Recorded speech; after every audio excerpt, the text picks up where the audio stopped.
censura. Uma segunda opinião.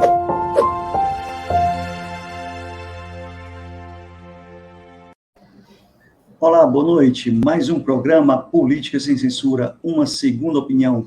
Dia 20 de setembro de 2022, passa um pouquinho das 7 horas. Esse é o 10º programa, um programa em parceria com o site Segunda Opinião e Mídia Crítica, que você pode ler várias matérias durante a semana que estão acontecendo no quente da política brasileira. Hoje o tema é democracia ou autocracia? Qual o caminho que o Brasil vai tomar no dia 2 de outubro? Mas antes de começar o Bola Dentro, Bola Fora, para iniciar nosso programa, eu quero pedir a vocês que compartilhem essa live, deixem seu like, suas perguntas aqui embaixo e comentem no site diretamente da TV W12. Professor Cleiton, vamos começar contigo aí, 30 segundos para seu Bola Dentro e para seu Bola Fora da semana. Olha, Bola Dentro... Okay. Cleiton, pois não, Cleiton, desculpa. Pode falar. Ok. Eu acho que o Bola Dentro da semana foi a reunião que foi organizada pela coligação do PT, pelo Lula, com os candidatos, com os candidatos anteriores à presidência da República. Achei uma sacada muito interessante, né? Com a presença da Marina Silva, do Cristóvão Buarque, fortaleceu a ideia de frente democrática, né? E cria uma perspectiva de uma frente contra o fascismo, contra o autoritarismo. Achei muito bom.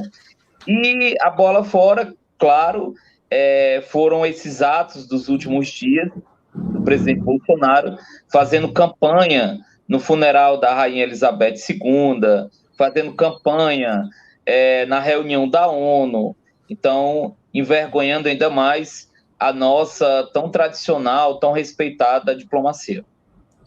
Professor Clésio, seu Bola Dentro e Bola Fora da semana. Bola Dentro, o discurso do Lula no Rio Grande do Sul, né, discutindo a questão da bandeira nacional, né, de que a bandeira, na verdade, não é um partido, foi uma sacação interessante, né, porque é um símbolo pátrio nacional que tem um significado relevante, né, inclusive de dominação, né.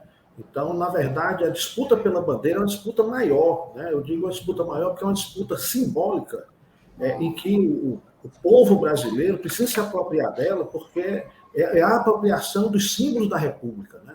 Então, a gente, como não se apropriou da República, não fizemos a República enquanto povo, nem o símbolo a gente conseguiu conquistar, né? E agora aparecem os donos, né, da República, agora querem se colocar como os donos dos seus símbolos. E essa é uma disputa que tem que ser feita. O povo precisa se apropriar dos símbolos republicanos para lutar por uma república. Aliás, a gente precisa refundar a república. Foi fundada por um grupo muito restrito, né? Então, achei que Lula abre uma discussão interessantíssima nesse discurso que ele fez lá na região sul, né?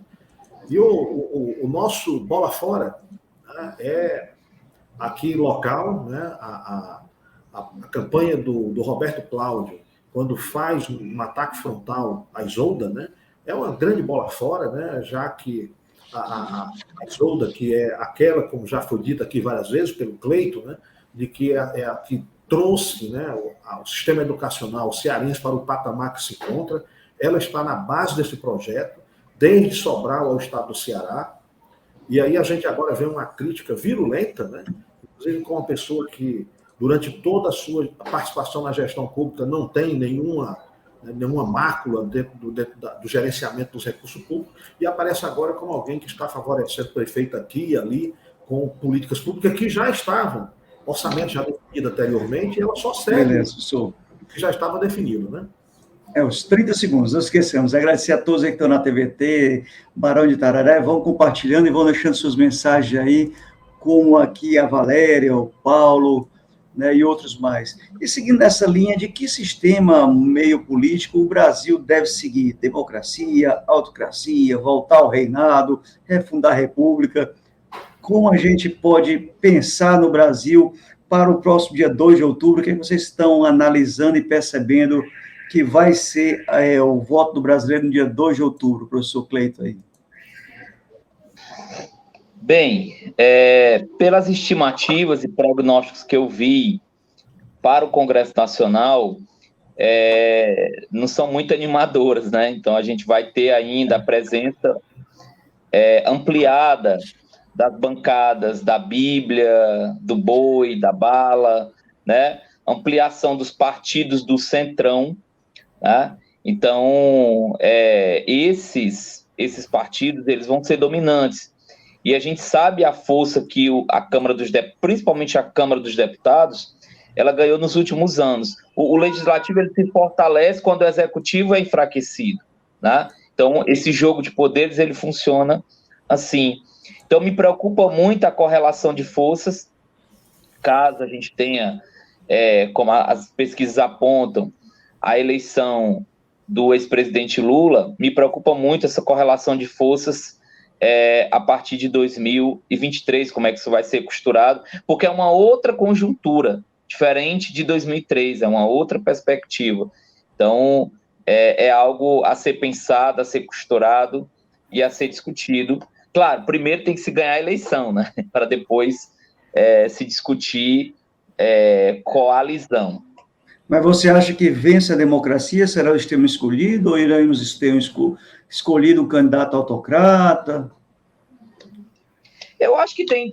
Você fala com relação à presidência ou ao legislativo? A presidência da República. Não, é a presidência da República. Com relação à presidência da República, eu acho que tem dois.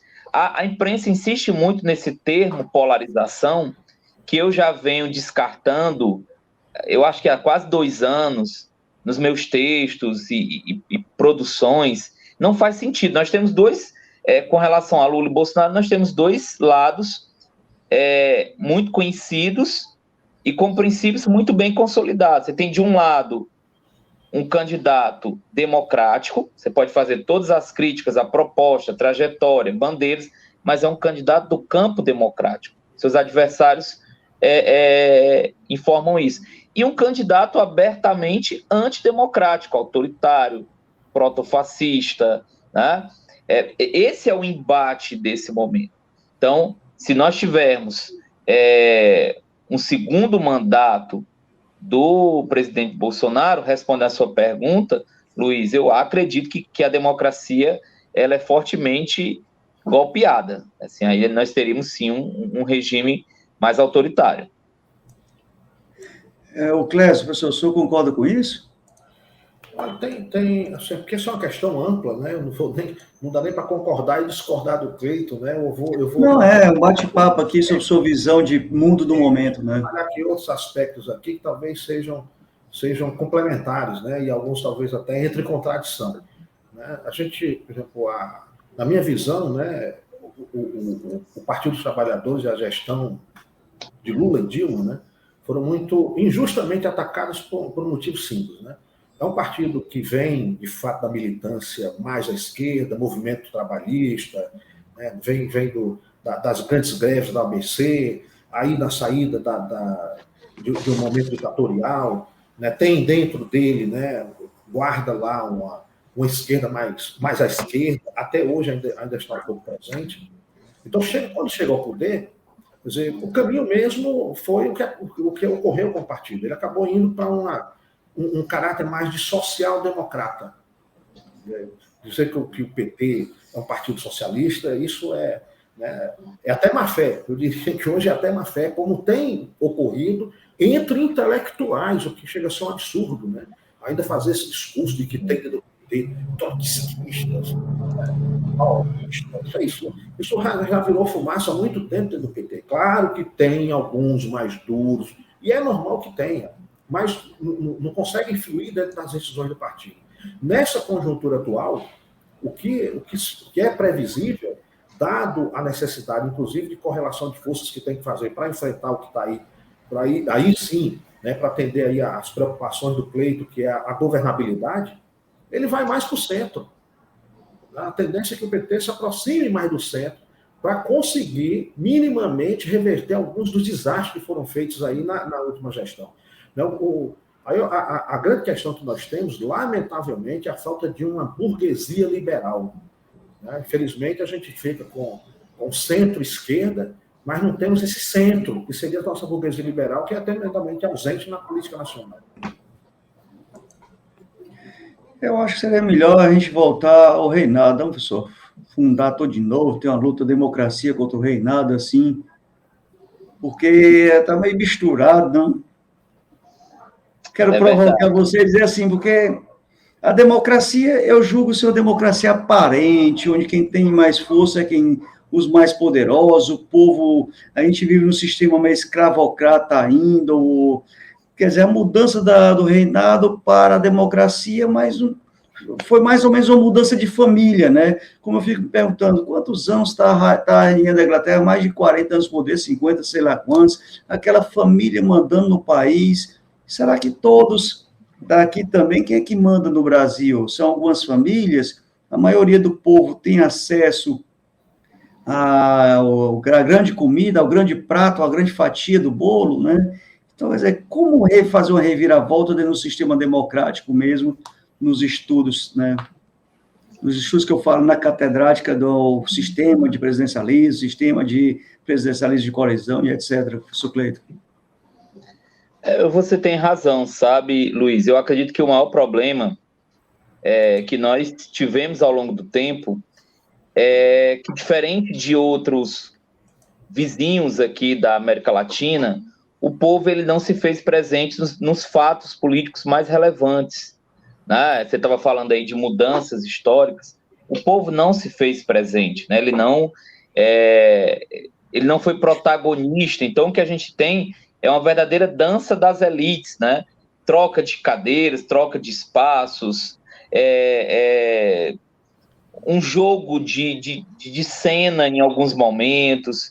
Então, o que aconteceu com a nossa democracia? E o presidencialismo reflete isso. É uma democracia fraca, esvaziada, desconectada dos grandes anseios da população. Basta a gente pegar a eleição de agora. Vou pegar aqui o caso do Ceará, que eu estou falando muito do âmbito nacional, né? Vou falar do caso do Ceará. Nós tivemos agora, nas últimas semanas, dados sobre pobreza, sobre fome no Ceará. Cadê os últimos debates para o governo do Estado? Esse tema ele não circulou como tema de debate. A gente fica sempre martelando segurança pública, Então, esse distanciamento, Luiz, Clésio e quem nos acompanha, esse distanciamento, ele faz com que o presidencialismo ele viva em crise permanente, porque a população não se sente representada, ela não vê ecoar os seus anseios, os seus questionamentos, e ela acaba desistindo da democracia. E quando ela desiste da democracia, aí eu vou aqui para o tema do programa, né? Ela vai para a autocracia. Ela vai para o radicalismo, né? Como a escolha de Hitler, de Bolsonaro e de outros. Né? Ela vai para simplificações, ela compra. É isso que acaba acontecendo. O que eu vejo realmente é isso, as escolhas, as pessoas parecem, como outra pergunta aqui que eu vou logo adiantar para vocês, né? Mais ou menos, quem forma a opinião dessas pessoas, né? O que está por trás de tudo isso, professor Cleiton? Para essas pessoas se desanimarem da política, se afastarem completamente, dizer que a gente não pode conversar sobre política, sobre futebol, sobre religião. Parece que é uma estratégia política da grande classe dominante para afastar as pessoas das decisões realmente do país. A apatia e o desinteresse é um projeto também, né? Eu vou pegar o Darcy Ribeiro, né? Nosso grande Darcy Ribeiro. Darcy Ribeiro dizia isso. Então, quando o povo está apático, está desinteressado, está indiferente ao que acontece com o mundo político, quando não se discute o que está acontecendo, quando se censura, e você cria uma série de grupos que vão acabar engolindo, recebendo tudo aquilo que o governo vai dizer, tudo aquilo que vai ser informado, né? E aí acaba que naturalizando essas situações. Nós vivemos um momento de naturalização de atrocidades no Brasil, atrocidades diárias, de violências, de brutalidades, de desmatamento, de negligências. Então, essa naturalização de brutalidade, a naturalização da brutalidade, ela acaba sendo incorporada também pela população, naturaliza isso. Isso é muito grave. Professor Clésio, pode se meter na conversa, viu? Estamos aqui batendo um papo. Obrigado. É o seguinte, né? Eu vou voltar aqui para o que o Cleiton levantou lá atrás, que eu acho que é o fundamental nessa discussão, né? O afastamento, né, e a falta de participação popular em todos os momentos, né, chaves da história. Se nós pensarmos o período imperial, né, a participação política da população brasileira total era de 1%.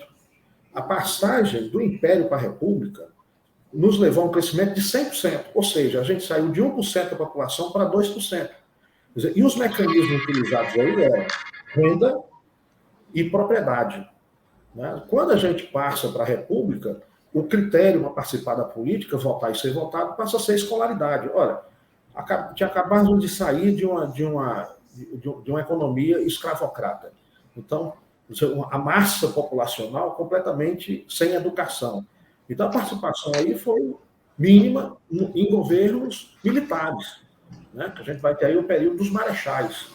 E aí os momentos que a gente vai ter de democracia são muito curtos, né? De participação popular, de voto popular. E quando isso começa a ter, digamos assim, um aprendizado, a gente tem um corte. É o que acontece lá no período de Getúlio, o que acontece posteriormente na ditadura militar. E o que me faz pensar que a democracia republicana brasileira, ela sofre de uma síndrome de Peter Pan. Não amadurece nunca, né? Ela fica sempre ali na adolescência. Né? E o aprendizado da política, né, o gostar da política, é participando e errando. Eu vou confessar para vocês que, de certa forma, justamente por esse motivo, eu adorei que a gente chegasse nesse desastre político que é esse hecatombe aí, essa coisa inominada que é esse governo e o atual presidente. Porque isso é um aprendizado. Né? Esse sofrimento que nós estamos passando é um grande aprendizado. Quer dizer, nós tínhamos uma geração aí que nunca tinha chegado os seus descendentes nunca tinham chegado numa educação nem de nível médio, e aí a gente consegue viabilizar minimamente uma participação de parte da população aí no sistema educacional, no trabalho assalariado, em garantias assistenciais, né, como INSS e aposentadoria. Aí, de repente, a gente, logo em seguida, tem um desastre total disso tudo. Tudo isso é cortado, né? Então, acaba se funcionando como aprendizado. É bom ir até o fim desse governo. É só lutar que a gente vai até o final dele. É engraçado como a gente, entre aspas, as pessoas, consegue ser manipulado pelas propagandas que normalmente se repetem, né? Que é comunismo, como a corrupção, são lemas que vão e voltam no passar dos anos, né? Eu queria agradecer aí quem está também pela rede TVT, o Renê, né? Aqui também o Paulo, pedir a vocês que venham para o YouTube da TV W12, inscreva-se e venha conhecer o canal e ajude a divulgar. Outro tema também, professor Cleiton, que surgiu semana passada, que já foi a campanha do voto útil, mas ela parece que vem ganhando mais adesões. Chico, né? Caetano, o Casagrande, dessa vez eu vi gravar, falei da semana passada, mas vi agora, Luxemburgo, outros atores, ex-presidentes, ex-candidatos a presidente do Brasil, ex-fundadores do PT aqui, do PDT aqui no Ceará, como outros mais do PDT. Essa campanha realmente está ganhando rumo, está trazendo influência, como na pesquisa que saiu ontem, ou ainda não podemos ver que esse voto útil está ganhando força? Vamos lá, né? Eu acho que sim, eu acho que ela está ganhando força. Qual é a questão do voto útil? Muitas vezes a gente só vai ter uma visualização do voto útil já na última semana de campanha. Então, por exemplo, na próxima semana, porque a pesquisa que saiu ontem, o cenário ainda é de estabilidade, né? As alterações foram dentro da margem de erro, então não tem como a gente falar de mudança. Mas o que eu acho mais interessante dessa campanha do voto útil é que ela começou a ganhar adeptos dentro de dois partidos, dentro do PDT e do MDB, né? Então, assim, esses dois candidatos, Ciro Gomes e Simone Tebet, a votação desses dois candidatos, ela vai dizer muito se a gente vai ter ou não segundo turno, na minha visão. Então, se você tem uma migração dos eleitores de Ciro Gomes, Simone Tebet, nós temos sim possibilidade de terminar essa eleição, a eleição presidencial, no primeiro turno. E aí esse movimento ele está acontecendo dentro dos partidos. A gente viu isso no PDT, de filiados, de dirigentes, de candidatos, assinando uma carta manifestando apoio ao ex-presidente Lula, e também vários dirigentes do MDB manifestando apoio a Lula. Então, assim, dentro das duas candidaturas, internamente, apoios a Lula. Então, assim, eu acredito que essa é a grande novidade, e é isso que dá força ao voto útil nos últimos dias. Professor Clésio, o senhor está vendo dessa forma também, ou Bolsonaro está na frente, se ele não ganhar no primeiro turno, é uma fraude grande? Olha, nós já tivemos algumas pesquisas interessantes discutindo, né, ou tentando desvendar a cabeça do eleitor brasileiro, né? E eu me recordo de alguns dados, né, de pesquisas anteriores. A gente teve, eu digo, antes do advento da comunicação virtual e as mídias alternativas, mas o que aparecia lá anteriormente, eu acredito que ainda não mudou muito, é que a gente tem aí, em média, de 30% dos eleitores que são completamente desideologizados, o que é normal, né? E que esses eleitores eles não estão necessariamente nem no branco nem no nulo, estão espalhados entre, mesmo quando você pensa, o Partido dos Trabalhadores é um partido mais ideologizado, onde as pessoas têm lá uma filiação partidária, ou mesmo quando não é filiada, é simpatizante. Isso é fato. Agora, mesmo dentro dele, que aparecem aqueles que são reproduzidos que não estão tão convictos em votar naquele candidato, né? Quando você vai lá, tem 80% dos eleitores que dizem votar no Lula, que aparece ali uns 20% que podem mudar.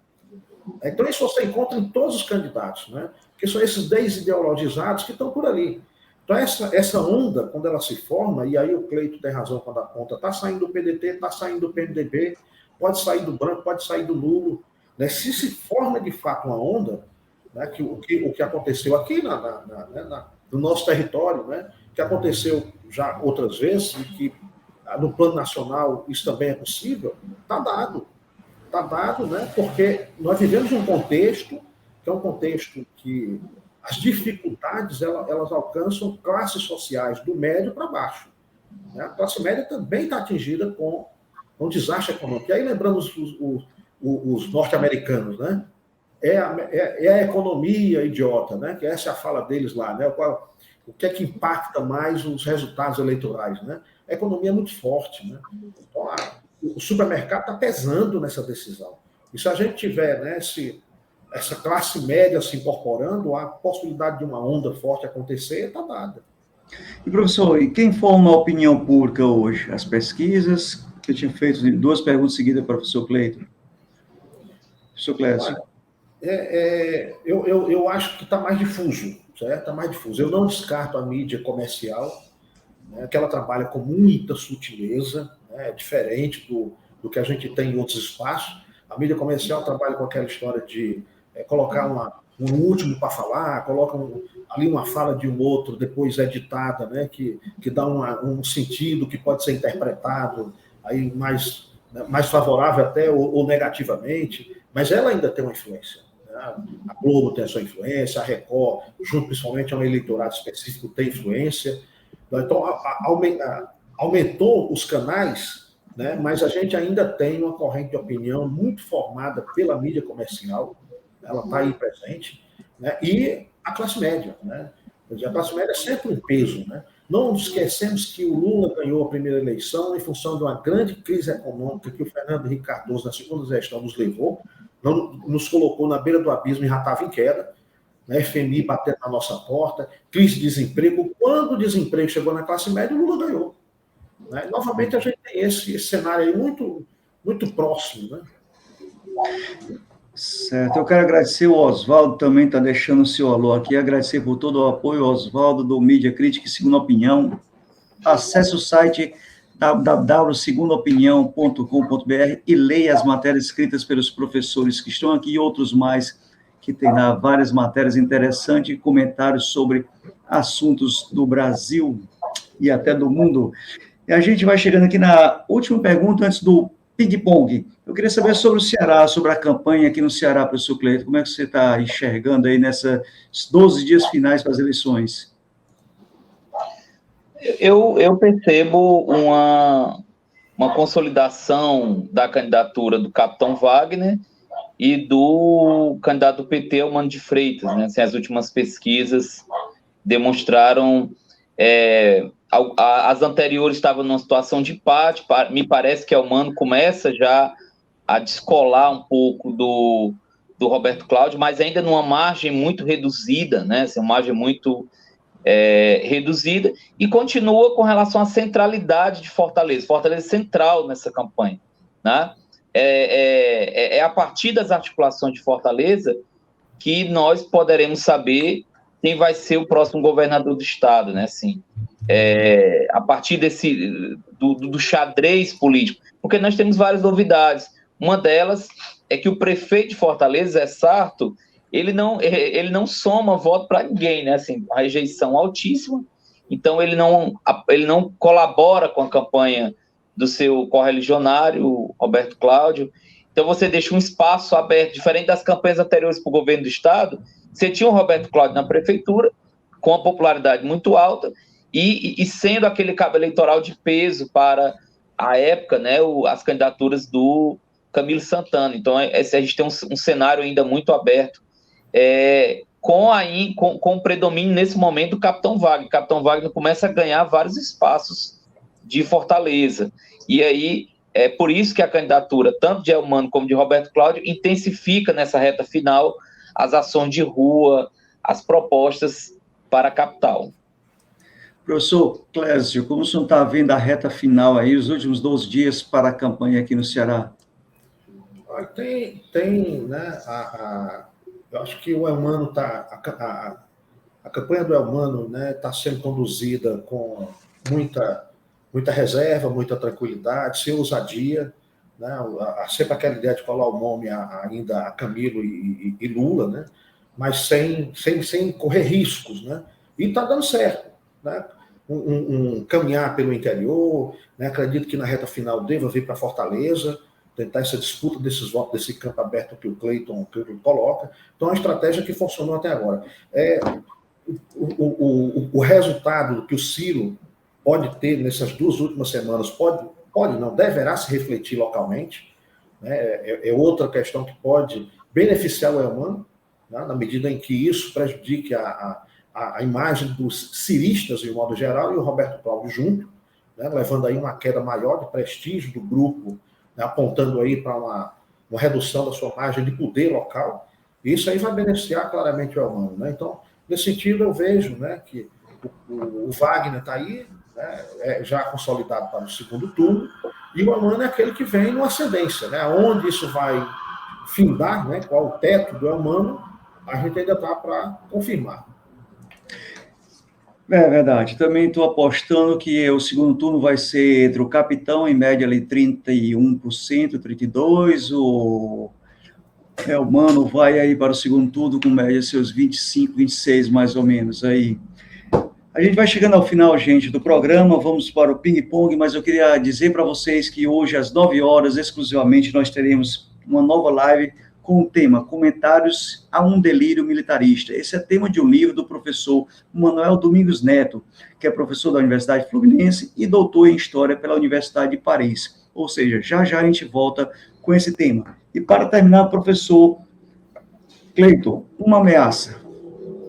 As fake news nessa reta final, tanto na disputa estadual do Ceará, como na disputa nacional, ampliaram muito. A gente está vendo cada vez mais o volume de fake news, então isso é uma ameaça muito grave ao processo eleitoral, que a gente deve estar atento. Professor Clésio, um falso brilhante. As propostas, né, assim, surreais de resolver questões estruturais no curtíssimo prazo. Não se resolve o problema de segurança pública em 4 anos, nem em 8. Chegamos num momento na segurança pública que, para resolvê-la, é um período de pelo menos 20 anos, ou seja, uma substituição de pelo menos 2 gerações, para que a gente mude uma cultura que está instalada, que é uma cultura de violência. Esse é o falso brilhante. Promessas vãs e irrealizáveis. Obrigado, professores. Obrigado a todos que estão nos assistindo. Já às 9 horas, venha para a TV do Habilidoso no YouTube assistir o próximo programa. Esse programa volta na próxima terça-feira, às 7 horas da noite. Muito obrigado e compartilhem, deixem seu like à vontade. Valeu, tchau, tchau.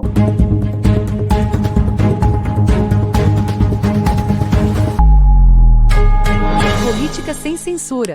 Uma segunda opinião.